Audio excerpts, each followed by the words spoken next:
2022년 1월 일본 도쿄의 이케부쿠로. 이곳은 매일 많은 사람들이 오가는 교통의 요지이자 일본 수도권 젊은이들이 모이는 번화가 중 하나였습니다. 화려한 네온 사인과 끊임없이 흐르는 인파. 이날도 겉보기엔 평범한 저녁이었습니다. 그렇기에 아무도 몰랐을 것입니다. 이날 이 지역의 한 호텔에서 살인이 발생할 줄은 말이죠.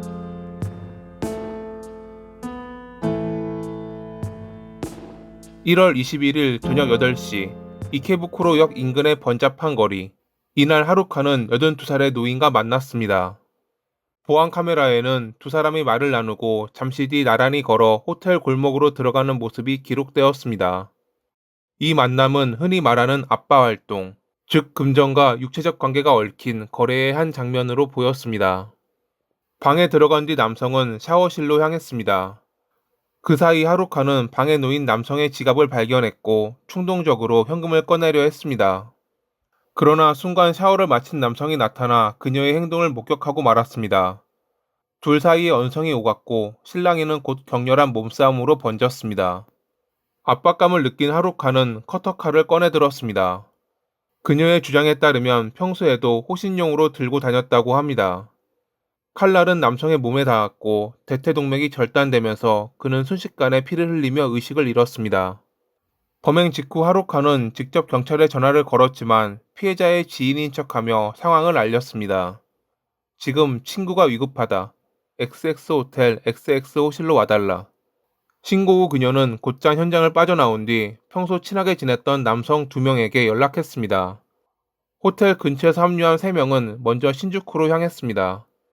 거리를 배회하다 노래방에 들렀는데 사건 직후임에도 불구하고 그녀는 노래를 불렀다고 합니다. 훗날 그녀는 불안한 마음을 진정시키기 위해 그런 것이라고 주장했습니다. 그러나 불안은 쉽게 가시지 않았고 결국 그들은 다시 이케부쿠로로 되돌아와 현장을 살폈습니다. 호텔 앞에는 경찰차와 인파가 몰려 있었고 이미 사건은 본격적으로 수사 단계에 들어서 있었습니다. 그 광경을 확인한 하루카와 남성 2명은 곧장 그 자리를 떠났고 다시 신주쿠로 돌아와 만화 카페에서 밤을 지새웠습니다. 다음날 그들이 도피처로 선택한 곳은 남성들의 고향인 하치오지였습니다. 1월 22일 아침, 그들은 열차를 타고 니시하치오지역에 도착했습니다. 그들은 멀리 도망가자라며 서로를 격려했지만 이미 경찰은 움직이고 있었습니다. 광범위한 보안 카메라 추적과 통신 기록은 그들의 동선을 모두 파악하고 있었거든요. 결국 역사를 빠져나온 순간 그들은 잠복해 있던 경찰에 의해 체포되고 말았습니다. 하루칼은 히로시마 출신이었습니다.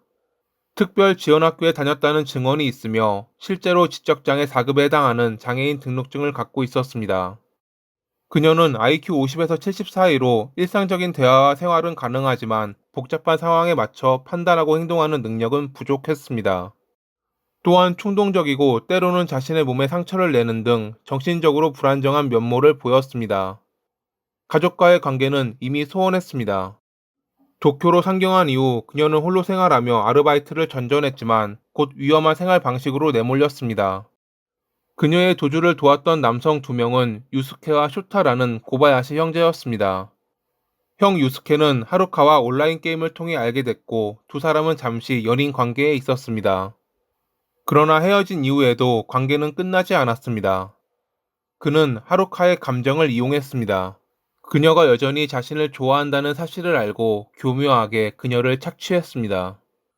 동생 쇼타는 병든 어머니와 함께 생활 보호를 받으며 살아가고 있었고 일할 의지는 거의 없었습니다.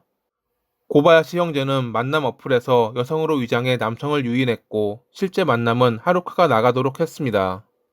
그리고 그녀가 번 돈은 대부분 형제에게 흘러들었습니다. 결국 형제는 하루카를 이용해 생활을 이어가는 기생적인 구조를 만든 셈이었죠. 그러던 중 그녀가 만났던 남성과 다툼 끝에 살해하는 일이 발생한 것입니다. 얼마 뒤 열린 재판에서 그녀는 틀림없습니다라며 살인 혐의를 인정했습니다. 재판부는 하루카가 범행을 인정한 점도 고려했지만 그녀가 지닌 특수한 사정에도 주목했습니다.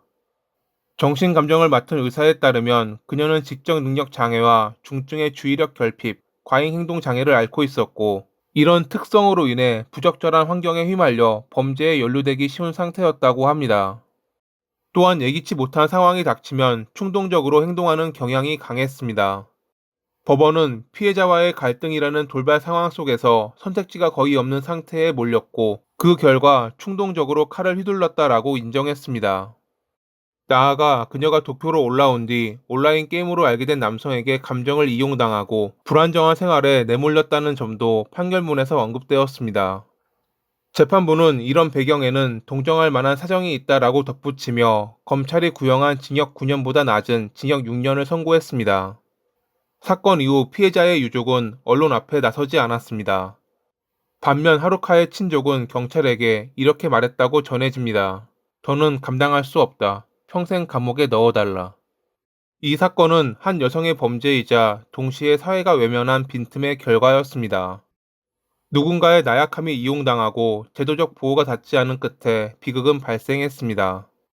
한 전문가는 이 사건을 단순한 살인이 아니라 일본 사회의 균열을 비춘 거울이라고 평가했습니다. 이러한 범죄는 개인의 책임으로만 끝날 수 없다. 그 뒤에는 언제나 사회가 놓친 균열과 그림자가 존재한다고 말이죠. 이 사건은 그 균열을 직시해야 한다는 경고입니다. 그리고 우리가 배워야 할 것은 또 다른 하루카를 만들지 않는 사회적 안전망의 필요성일 것입니다. 오늘의 이야기는 여기까지입니다. 항상 봐주셔서 감사합니다.